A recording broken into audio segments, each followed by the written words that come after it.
Well, Danny, your thoughts on the performance? Great performance, even better result, and I think it just shows you about this time last week. There was a lot of depressed Spireites when they're driving home, and there's a lot of depressed Spireites on that team bus going home. Believe me, I think that we can't underestimate the importance of that game Tuesday, just to give other lads a bit of game time, and it just gets that Colchester Game 80 system a little bit. The training's been excellent all week, and a lot of people say that, and supporters don't want to hear that. They want to see actions. They don't want to hear words. And to be fair, I think they saw actions today. They saw a team bouncing back and repaying the supporters, which was probably a really definitely a really disappointing weekend for all of us. So everyone was on the floor Sunday morning. It was tough, especially Monday morning. Everyone was tough. We weren't used to that sort of result. We've had a couple of them now. Clean sheet Tuesday, clean sheet today. A really, really solid and professional performance. Did we see a different side to Chesterfield today? Yeah, I think we've always had that side. You just want to see it probably more often after a bad result. And a bad result's one thing, but conceding 6 is another. So obviously everyone was disappointed and gutted, but lads are humans. They have bad days at the office. They've got confidence.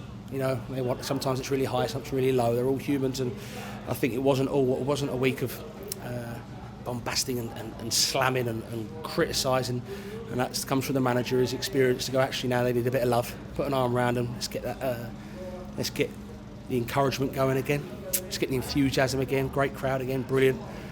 We started on the front foot. Salford have got some threats, they're a good team. So yeah, it just shows a week is a long time in football, because we're now only a point off third and back in the playoff picture. But now you've got to back that up. We've got to back that up here again next week in front of 7, 8, maybe 9,000 people and get in that top 3. So we can't have a step forward and 2 back, that's for sure. How pleasing was it to see your side stem any flow that Salford had, especially in the first half? Yeah, I thought defensively, I thought the back 4 was fantastic, as they were. I know it was different on Tuesday night. But the back 4 and goalie on Tuesday was excellent, as were they today. Zach, come for crosses and corners, and that really relieves the pressure and sets off counter-attacks. So the back 4 played their part, and the goalie in and out of possession.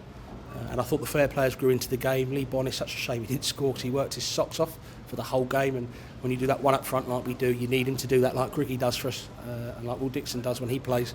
So that's important. So Tom Naylor and Sturkey get around second balls when you play against a team like Salford, who get it forward quite quickly. You have to land on second balls, and I thought Tom and Sturkey were excellent at that today. Let's talk about the referee. He made some questionable decisions in that first period. Was it a hamstring injury, because he just seemed to run off the field of play? Yeah, it was careful. Yeah, I think it was a hamstring injury, and then he felt he couldn't stand up for the second half. So Kevin, our trusty security guard, stepped into the fourth.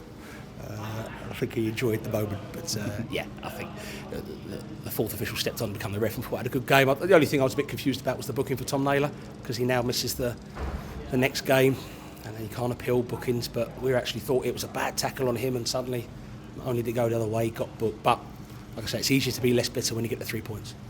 Vontae Daly-Campbell picked up a yellow card as well. Is he out for next Saturday as well? Is he? And Tom Naylor will miss Fleetwood as it stands. Yeah. Going forward, though, obviously pleasing. Was it one of those games where you felt, hang on, this might not go our way? It might be a point instead of 3. And I know he scored on the hour mark as well. Yeah, I think I always look back to you and Liam know it particularly well. My phrases I use a lot of. If you can improve on results from last season, you should be all right. And we conceded late on against his last season, where I thought we were probably more comfortable last year than we were this year.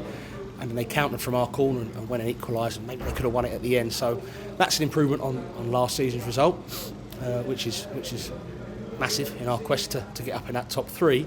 I think, listen, it's easy when you're 2-0 with 5 minutes to go and they're going for it and you counter-attack. It probably looks a little bit more simpler than the day actually did unfold.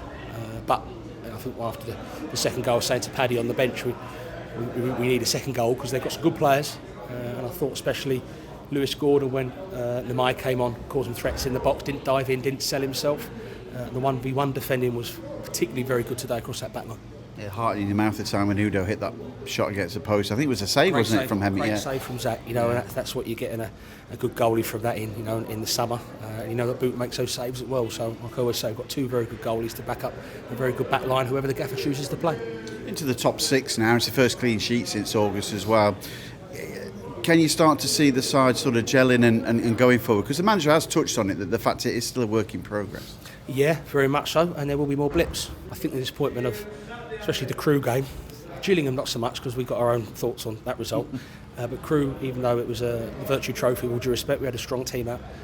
And then obviously Colchester, you could have a blip, but you don't want any more maulings because they were a couple of maulings, and that's not what us or the gaffer is used to, all the supporters are used to this football club. So you've got to bounce back, and there'll be times this year when we have to bounce back again. Can't win every game, but we just need to show a little bit more when we go to places like Colchester and go behind and have a bad day at the office. You've got to make sure it doesn't turn into a disaster, and performances like that is certainly a massive step in the right direction.